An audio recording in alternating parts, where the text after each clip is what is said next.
नमस्कार, कैसे हैं आप लोग? मेरे ख्याल से अच्छे होंगे, अपनी पढ़ाई लिखाई खूब अच्छे से कर रहे होंगे। मन में एक विचार दिन भर में 2-4 बार ज़रूर आता होगा कि ये समीक्षा अधिकारी, सहायक समीक्षा अधिकारी की प्रारंभिक परीक्षा आखिर होगी कब?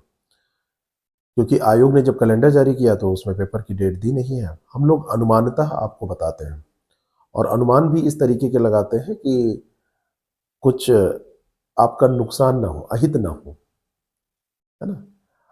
हर परिस्थिति में आप सुरक्षित रहें, ऐसा अनुमान भी हम लोग लगाते हैं। अद्यतन स्थिति क्या है? आज कुछ वार्ता हुई, कुछ आप जैसे लोग हैं जो सफल हो चुके हैं, आप भी सफल होंगे, आप उसकी अभी क्रम में हैं, अभी आप रास्ता तय कर रहे हैं, आप मार्ग में हैं, लेकिन कुछ लोग सफल होके कुछ ऐसी जगहों पर, ऐसे पदों पर स्थापित हैं, जहाँ से कुछ सूचनाएँ मिलती हैं, तो काफ़ी पुष्ट होती हैं। वैसे आप किसी से पूछेंगे कि ऑफिशियल डेट क्यों नहीं आ रही है, तो आपको 2 चीज़ें लोग बता देंगे कि एक तो प्रयागराज में महाकुंभ का आयोजन हो रहा है और दूसरा है कि आंतरिक कमेटी की रिपोर्ट अभी तक नहीं आई है। तो ये 2 महाकारण हैं जिनके कारण से अभी तक ऑफिशियल डेट नहीं आ रही है समीक्षा अधिकारी, सहायक समीक्षा अधिकारी प्रारंभिक परीक्षा की। इसमें जो पहला कारण है, इसकी अगर एनालिसिस करें, आपसे भी मैं पूछूं कि ये कारण कहाँ तक तर्कसंगत है, तो पहला कारण देखिए, आयोग का, यूपीपीएससी का कोई भी कर्मचारी या अधिकारी मेला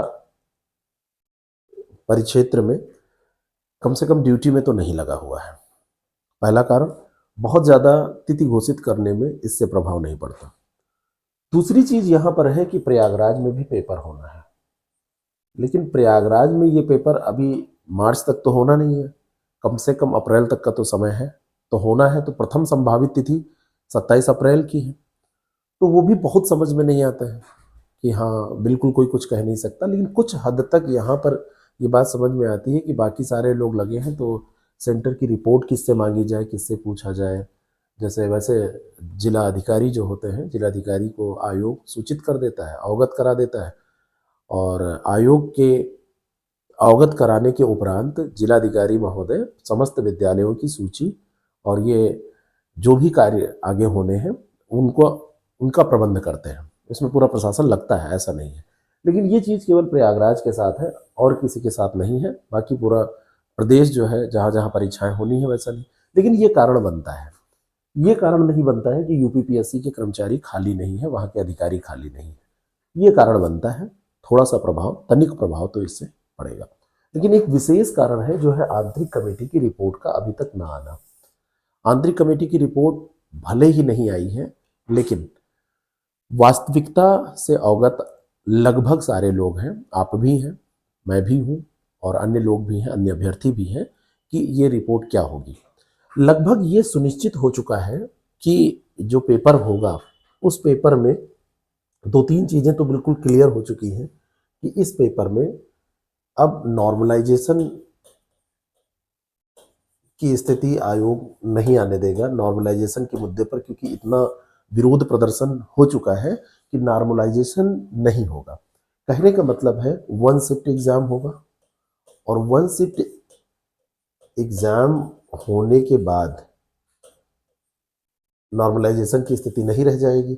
लेकिन एक परिवर्तन इस बार आपको देखने को मिल सकता है कि 140 क्वेश्चन का जीएस और 60 क्वेश्चन की जो हिंदी है, अद्यतन स्थिति के अनुसार अभी ये अलग अलग होने की स्थिति में नहीं है। ये परिवर्तन आपको देखने को मिल सकता है कि 1 शिफ्ट में 200 क्वेश्चन का प्रश्न पत्र आपको प्राप्त होगा और ये 200 क्वेश्चन यानी एक साथ और 3 घंटे का प्रश्न पत्र आपको मिलेगा।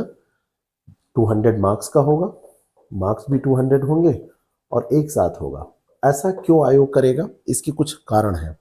आयोग ने एक तो पहले घोषित किया था कि इस तरीके से हम प्रश्न पत्र कराने जा रहे हैं। दूसरी चीज़ ये है कि आयोग ऐसा करा के जब सिंगल शिफ्ट में एग्ज़ाम कराएगा तो आयोग को आर्थिक तौर पर निश्चित तौर पर लाभ मिलेगा, बचत होगी। आयोग जब सिंगल शिफ्ट में आयोग एग्ज़ाम कराएगा तो उसको 2 शिफ्ट में पेमेंट नहीं करना पड़ेगा। दूसरी बात है, कॉपी चेक करने में भी आसानी होगी।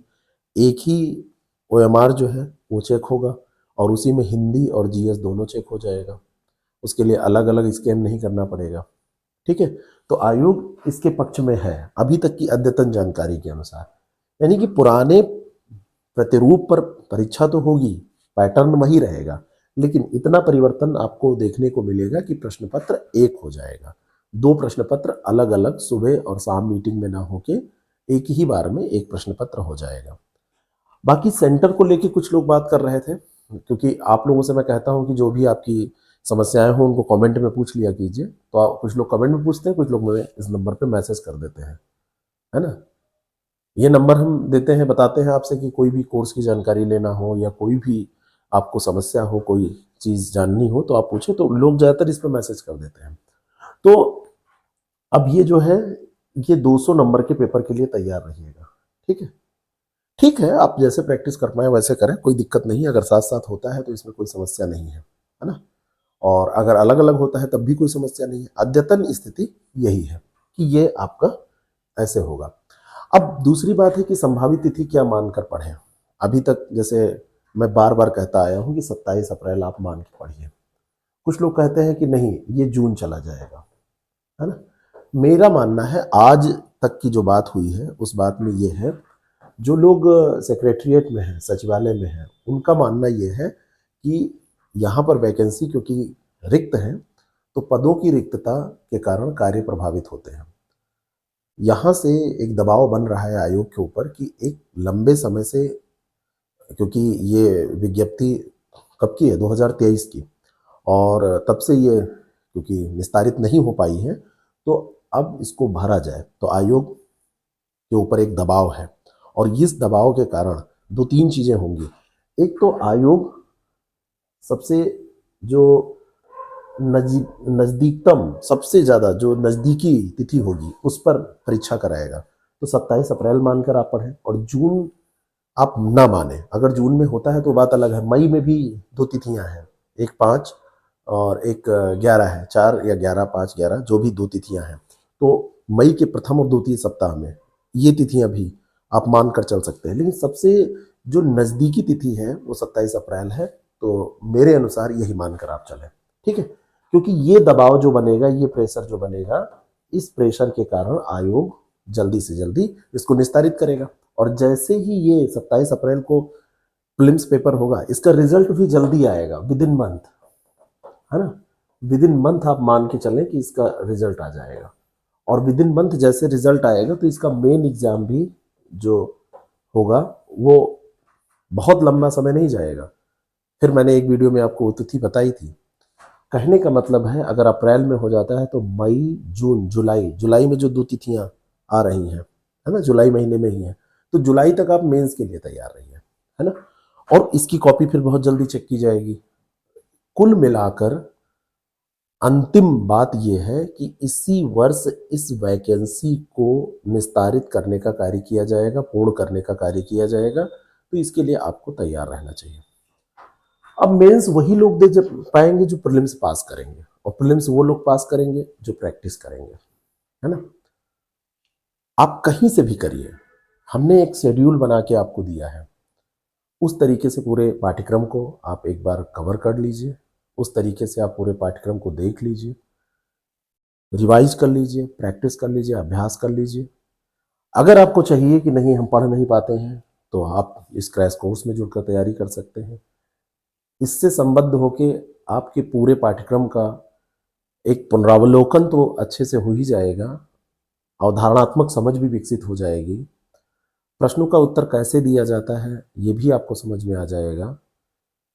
जिन लोगों का सब कुछ तैयार है उन लोगों का कुछ जो थोड़ा बहुत मार्जिन रह के वो लोग घबराते रहते हैं कि हाँ होगा कि नहीं होगा, वो कमी दूर हो जाएगी, है ना। लगता है कि हाँ बस 2-3 क्वेश्चन और होते तो सही हो जाता, यानी कि बॉर्डर लाइन पर रह जाते हैं, बिल्कुल किनारे जाके रह जाते हैं, तो उनके लिए भी ये काफ़ी अच्छा होगा। तो आप लोग हमारे टेस्ट सीरीज बैच या इनसे जुड़ के तैयारी कर सकते हैं। बाकी अभी तक का ये अपडेट था, सबको पता भी है, लेकिन मुझसे लोगों ने पूछा था तो मैंने बताया। Thank you so much.